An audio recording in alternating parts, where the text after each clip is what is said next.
I count on the loving help of my darling wife, Camilla.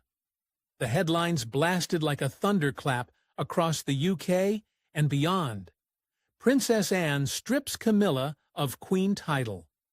What started out as a relatively routine royal encounter quickly escalated into a full-fledged palace earthquake, all in front of astonished cameras, flashing lamps, and an audience that couldn't believe what they were seeing. Camilla, poised as ever, walked out onto the red carpet of a state function, expecting the standard royal introduction. Instead, the outcome was nothing short of public disgrace.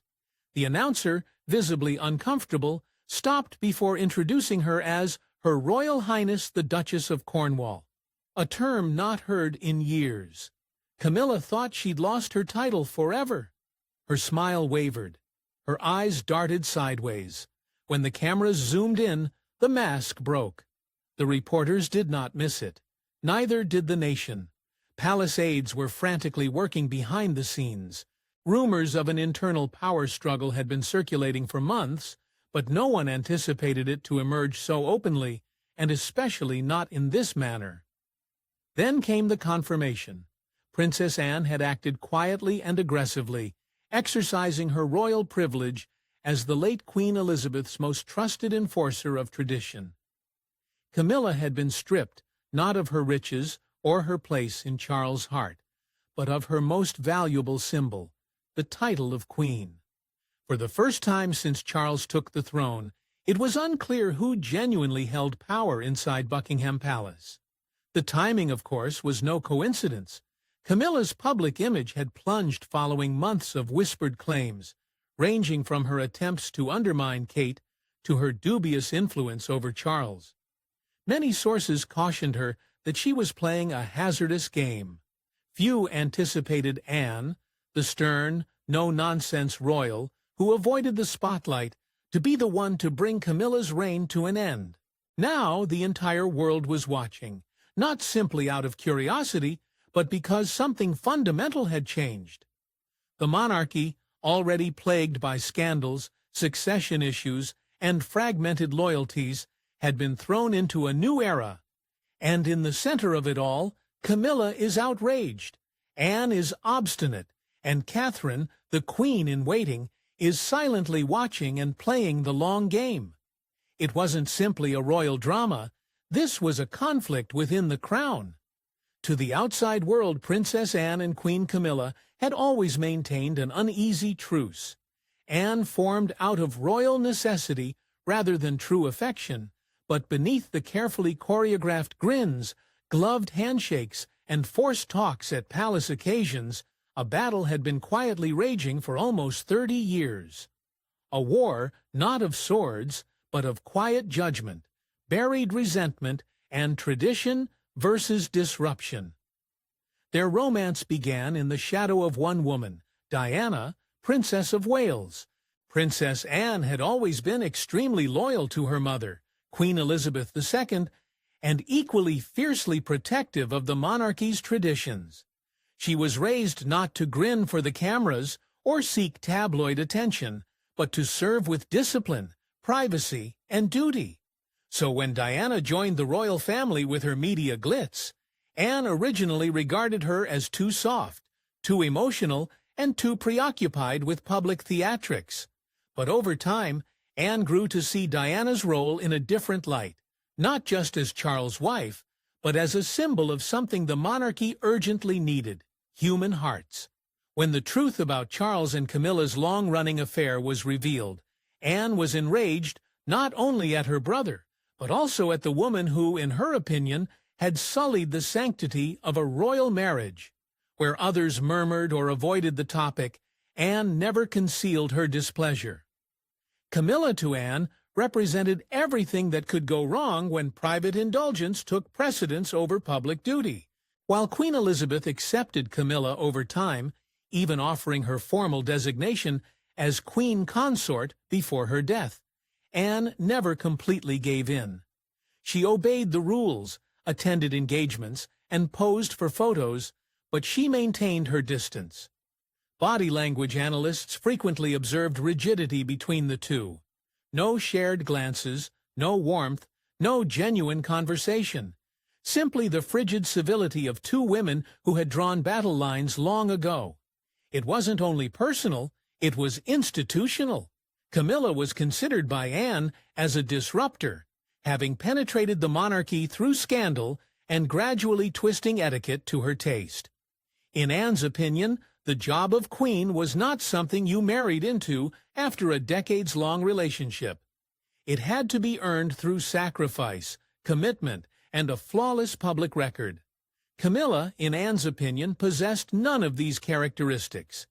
Camilla, for her part, disliked Anne's cold demeanor. Camilla had fought her way to grudging acceptance after years of being demonized by the press and the public. What about Anne? Anne never softened. Camilla became insane as a result of her inflexibility. When Charles came to the throne, Camilla thought her makeover was complete. Her lengthy, hard journey culminated in the title of Queen Consort. What she didn't realize was that Anne had never genuinely accepted the promotion and was only biding her time. Insiders believed the Cold War erupted behind closed doors shortly after the coronation. Camilla, emboldened by her new title, began to press for changes, modifying seating arrangements at formal gatherings, suggesting alterations to charitable focus areas that conflicted with Anne's causes, and even muttering about increased exposure for her own grandchildren within the royal line. Anne was watching, and she wasn't impressed. According to sources close to the palace, the two women exchanged chilly looks during a private Windsor reception. Camilla jokingly referred to herself as the real matriarch now, raising a glass with smug confidence. Anne allegedly answered immediately, "You may wear the crown, but it doesn't mean you carry its weight." It was more than just a barb. It was a warning, and now that warning has been translated into action. With her mother gone, Anne regarded herself as the only real defender of royal tradition, a steadfast force in a monarchy beset by scandal and reinvention. And when Camilla crossed one too many lines, Anne acted without hesitation. She acted. The Cold War between them intensified. In the royal world, power is rarely acquired through spectacular gestures. It's conveyed through whispers, glances, and well-placed autographs. And in Camilla's case, intimate dinners and modest requests, which are frequently camouflaged as tradition or modernization. However, those who paid close attention could see that Camilla was making a planned move to strengthen her control behind palace gates. And it was her most recent maneuver that ruptured the delicate balance, propelling Princess Anne from silent scorn to open conflict. The offense? A strong endeavor to integrate her own family deeper into royal procedure. Camilla had long advocated for her children, Tom Parker Bowles and Laura Loops, to remain outside the system. In public, they were portrayed as private persons, rarely seen but never powerful. But behind closed doors, the tale began to change. According to high-level palace sources, Camilla began campaigning for Tom Parker Bowles to be assigned a formal advising post within the royal household. The role would put him in close contact with senior advisors, allowing him to participate in delicate planning for royal occasions and potentially discuss succession optics. Anne was furious. To her, it was an atrocious breach of protocol, not only because Tom lacked a royal title, but also because such a position was traditionally reserved for people born into the bloodline, rather than those brought in by marriage. Anne recognized it for what it was. Camilla attempting to rewrite history, but that was not all. Camilla also purportedly advocated a change in royal precedents, a slight but seismic alteration in who stands where, who enters first, and who sits at whose table. Outsiders may dismiss these as ceremonial trifles, yet in the palace they represent power and respect. Camilla also desired to promote her side of the family, even above working royals who had spent their lives to the crown. This was Anne's breaking point. She had put up with Camilla's vanity projects, her sly barbs at Catherine, and her overpowering influence on Charles. But Camilla was no longer just questioning convention. She was attempting to alter the monarchy's DNA. Anne vented her rage in private council. She reminded Charles that titles and protocol were holy and should not be twisted for the sake of personal legacy. But Charles, ever the diplomat, attempted to smooth things out. He said Camilla's comments were only modernizing proposals, nothing more. He dismissed Anne's concerns as old-fashioned rigidity. It was a grave error. Anne understood the palace would never endure if it became a playground for personal dynasties, particularly those who had previously shattered the public's faith with their stormy rise. Camilla's children, however well-behaved or brilliant, were not royalty, and the prospect of them gaining prominence while William, Kate, and their children bore the crown's destiny seemed treacherous to Anne. Those closest to Anne claimed she left that encounter with one clear decision. Camilla had gone too far. She could no longer bear the title of queen, especially because she was using it to reconstruct the monarchy in her own image. Anne would not stand for it. She would not wait for Charles' permission to act. It was intended to be a tranquil weekend retreat, one of those rare royal gatherings away from the tumult of London, held within the lonely stone walls of Balmoral Castle, where family history hung heavily in every passage. But this time, Balmoral was not a haven of tranquility. It became the setting for a clash that had been planned for decades. Princess Anne had called the gathering. Those in the royal circle understood what that meant. Anne did not call meetings. She showed up, did her job, remained silent, and allowed the institution to speak for itself. However, when a formal request came directly from the Princess Royal, with an urgency that required everyone's presence, the palace paid attention. Charles came exhausted, ignorant of how far things had deteriorated. Camilla, confident but cautious, thought she could talk her way out of it. She had done it previously when scandals erupted, detractors muttered, and Diana's name loomed like a shadow. But this time, Anne was different. The discussion took place in one of the smaller drawing rooms, away from staff ears. Charles, Camilla, Anne, and a few senior aides were in attendance, but no one dared to speak unless called upon. Anne did not raise her voice. She did not need to. She presented a case of protocol rather than emotion with her typical precision. She identified instances, emails, and discussions instigated by Camilla, all of which attempted to restructure the monarchy's authority structure in ways that compromised both royal precedence and public trust. Camilla's use of the Queen title in official ceremonial contexts was revoked, and she reverted to Duchess of Cornwall in all events where the sovereign was not present.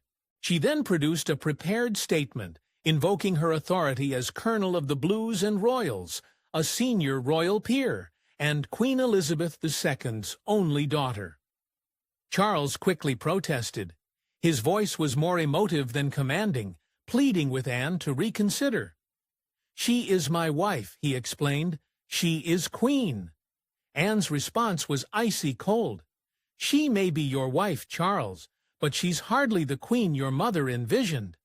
Camilla, trapped between disbelief and indignation, snapped. "You are not the monarch?" she hissed. "No," Anne replied, rising slowly.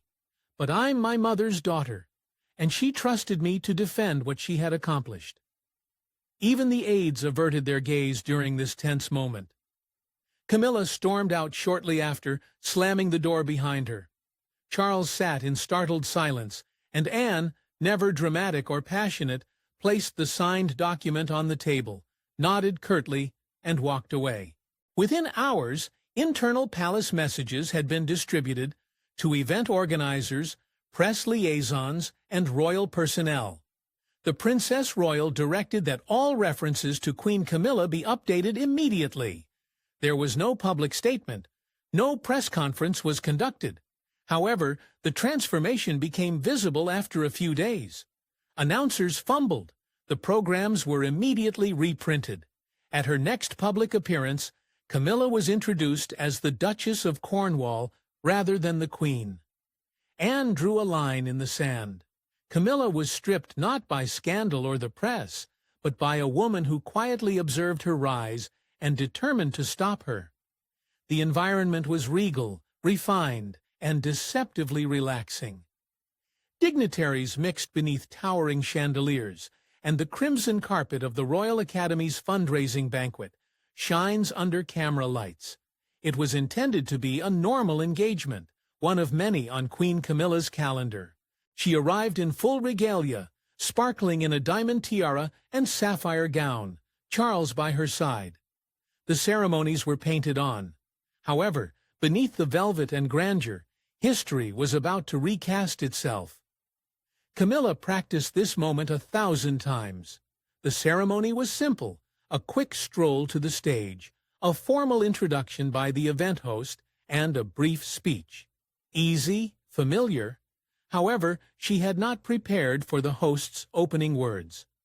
"Ladies and gentlemen, please welcome Her Royal Highness, the Duchess of Cornwall." Gasp, silence, then awkward clapping.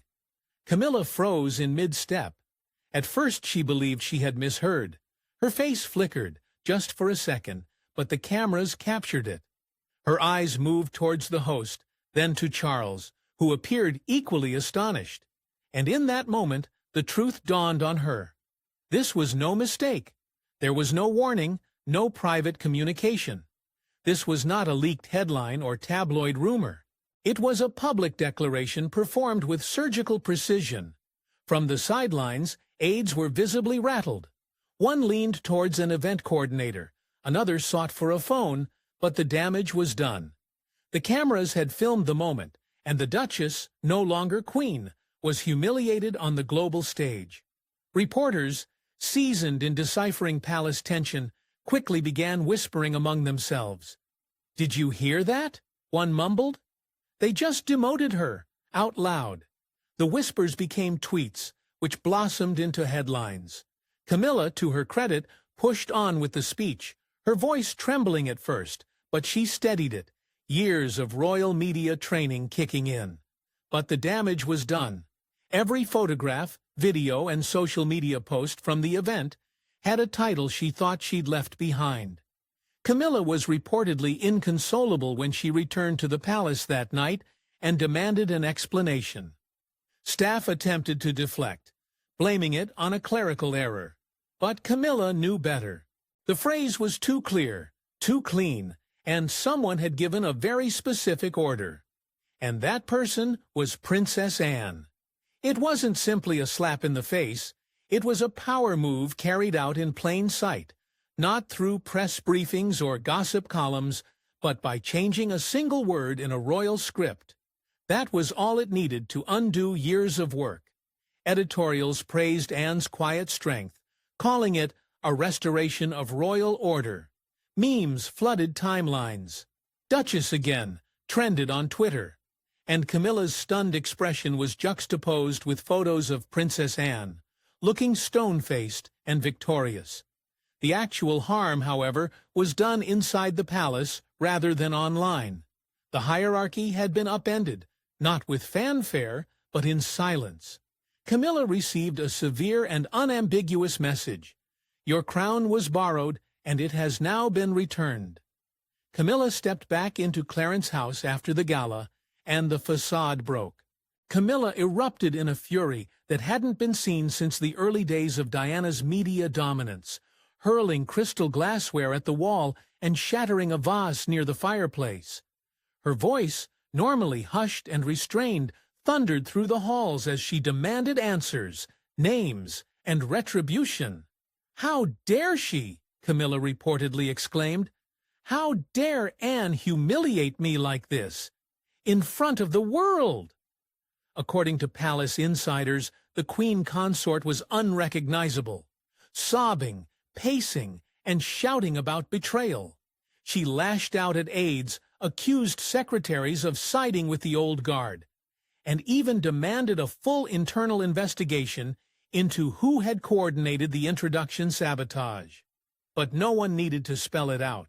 Everyone knew this wasn't a mistake. It was an execution, and Princess Anne was the executioner. Camilla's rage quickly turned to despair, and she locked herself away in her private quarters for hours. The woman who had clawed her way from mistress to monarch now found herself publicly dethroned by a single phrase. Her decades-long battle for legitimacy had been reduced to dust in less than 30 seconds on stage. Camilla, however, was not the only one crumbling.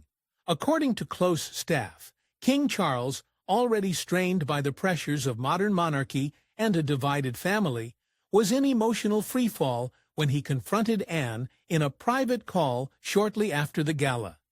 What began as a calm conversation reportedly exploded into a bitter argument between siblings, rooted not just in titles, but in decades of unresolved pain. "You've crossed a cue, Anne," Charles allegedly replied. Anne responded, "No, Charles, you did the moment you crowned her queen." The call ended with silence. According to those close to Charles, he spent the night pacing his private library, unsure whether to issue a statement, override Anne's directive, or simply let the matter die down. But he knew one thing for certain. If he moved publicly to reinstate Camilla's title, he would spark a war, not only with Anne, but also with the growing faction within the family who saw Camilla as a threat to the monarchy's future. That faction included not only Anne, but silently William and Catherine, the future of the royal family. The pair stayed silent during the drama, but reports indicate their lack of support spoke loudly. They had not interfered on Camilla's behalf, nor had they attempted to stop Anne. In more telling, Charles received a private message from William the following morning, simply stating, "We need to protect the crown, not personalities." It was a dagger, and Charles knew. Charles struggled to maintain his love for Camilla, while honoring the institution he inherited. However, Camilla had lost the family's favor, leaving him with an impossible choice: stand by his wife and face open rebellion, or let her fade into royal history. For the first time since ascending the throne, the king was paralyzed. Camilla, stripped, silent and humiliated, realized that her adversaries had done more than just disgrace her. They had outmaneuvered her. In the end, there were no formal declarations, news conferences, or public acknowledgement of what had happened. Yet everyone understood that the monarchy had been reset, not by the king, but by the Princess Royal. While Anne, long undervalued and overlooked, had done what no one else dared, she defended the crown by action, not gossip or controversy. She didn't shout or grandstand. She just utilized her authority, bloodline, and her mother's trust to accomplish what she thought was right. And the monarchy, unsettled, strained, and wobbling after years of turmoil, stood taller as a result. Camilla, once poised to cement her legacy as queen, now found herself quietly receding into the shadows. The glitzy engagements became fewer. The front page spreads faded, and whispers of her influence grew colder within palace walls. She remained Charles's wife, yes, but she was no longer the crown jewel of his reign. The title was gone, and so was the illusion of undisputed power. This too appeared to have changed. Those closest to him described a quieter monarch, contemplative, withdrawn, deeply aware that the unity of the royal family no longer revolved around him, but around the future: William, Catherine, Charlotte, and George. The next generation, poised with grace and public favor, now carried the symbolic weight of continuity. However, it was Anne who had sparked the transformation. She reminded the nation that the monarchy was not established on popularity contests or media manipulation, but on duty, hierarchy, and tradition ideals she had lived by since the day she was born. When she witnessed those values being twisted for personal advantage, she took action. Her decision was referred to as a masterstroke within royal circles, despite the fact that it did not make headlines or receive much attention. The crown has been eroding, tainted by vanity and arrogance. It had now been polished, not with dazzle, but with principle. And with that quiet win, Anne restored more than just a title. She restored the monarchy's essence.